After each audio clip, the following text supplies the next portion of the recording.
बच्चों के जूते पुराने हो गए हैं, नए लेने की सोच रहे हैं, चमक छोड़ गए हैं, तो ये टिप आप लोगों के काफ़ी काम आएगी। यहाँ पर जी मेरे बच्चों के भी जूते चमक छोड़ गए हैं। अक्सर बच्चे खुद भी जूते कभी कभी पॉलिश कर लेते हैं तो सही से चमकाते नहीं हैं, पॉलिश ऊपर जम जाती है। तो ऐसे में हमें क्या करना है, हल्की हल्की पॉलिश जूतों के ऊपर लगा देनी है। मैं तो अक्सर ये ट्रिप करती रहती हूँ। तो मेरे जूते फिर भी, जो बच्चों के जूते हैं ना, ये फिर भी इनके अंदर शाइन है। अगर आप लोगों के बच्चों के जूते भी या बड़ों के जूते भी शाइन छोड़ गए हैं तो ये टिप आपके बड़े काम आने वाली है।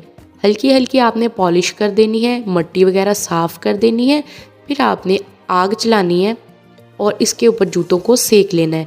हल्का हल्का सेकते ही जाएंगे तो शाइन करना शुरू कर देंगे।